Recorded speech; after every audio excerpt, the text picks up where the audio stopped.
Taking time out of your day to come and hang out with me for a few minutes, I definitely appreciate it. It's a welcome relief because I've been hustling and bustling and moving and come here, look over here, do this, do that. So it's real nice and calm in here. Like, everybody's laid back and enjoying the salad and chilling, so I appreciate that. But again, thank you for allowing me this privilege of spending time with you. Just to give you a little insight about myself, those of you who may be or may not be familiar, some things that you might not know about me. I think those are always the interesting tidbits that people don't even know to ask those questions. But of course, I've been singing and playing since I was 4 and 5 years old. I was singing at 4, playing by 5, picking out melodies. Little toy. I don't know if anybody remembers the little toy pianos with like 10 keys on it, ding, ding, ding, you know. Well, somehow or another, I managed to pick out actual melodies for songs on a piano like that in my diapers. And of course, it was the highlight of the household, so my mother and father still have pictures of me in pull-ups. And, you know, pull-ups these days don't look like the pull-ups back when I was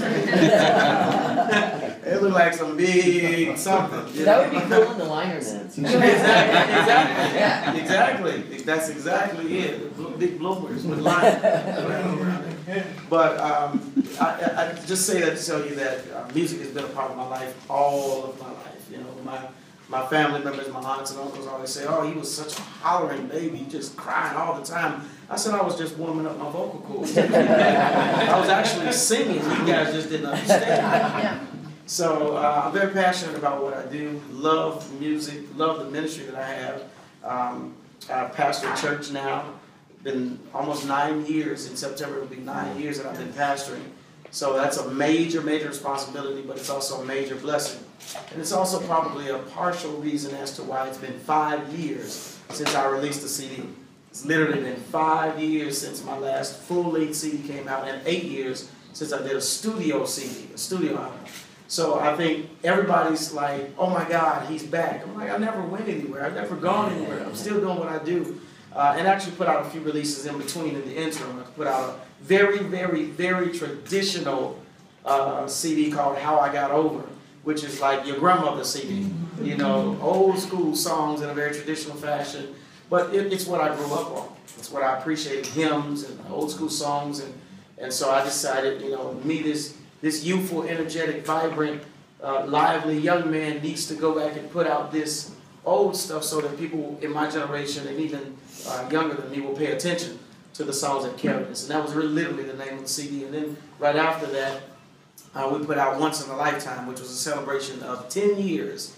At that time, it was 10 years that I've been in the music industry, and 10 years since I released my first song, which was the biggest song of my career, which is I Need You Now.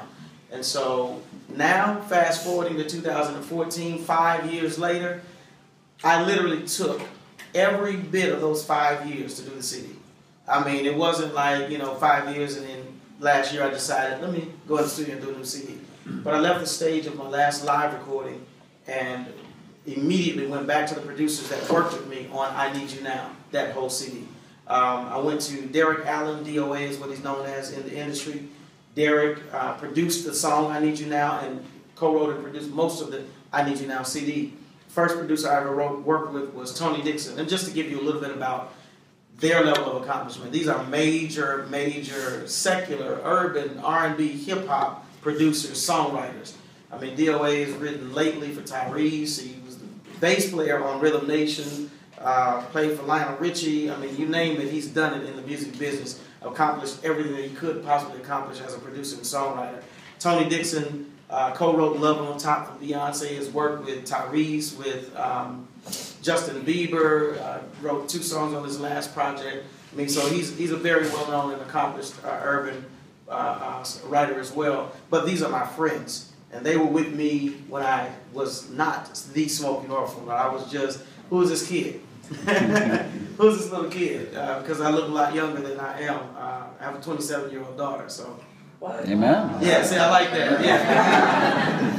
Yeah, I'm only now telling my age, but when I started in the industry, they were like, "Who is this kid?" I'm like, "I'm the kid. I'll be the kid."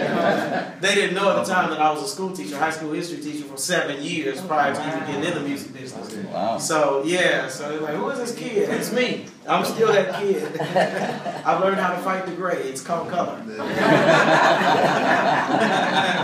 Oh, some of you know him. I see.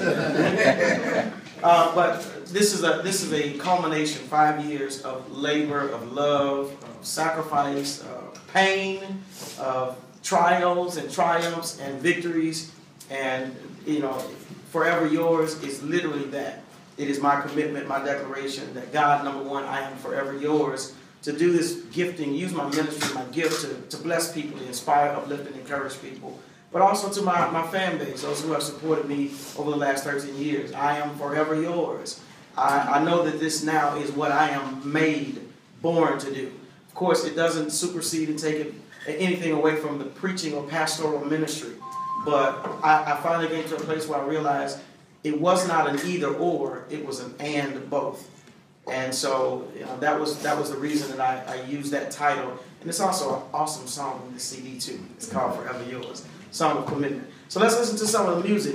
You've heard some of the writers. I know you know Israel Holden. Anybody familiar with Israel Holden? Israel Holden is a very, very well-known and accomplished praise and worship writer. So I wanted to start off this CD with real high energy, with great Sunday morning service, because when I turn the corner and go urban about midways the CD, I don't want the church crowd to say, "Oh my God, we've lost him. He's gone." He's not with us anymore. So I started off with Sunday morning praise and worship. Let's do the first one. It's just called Mighty God. I'll just play a piece of it. It was actually playing in the background.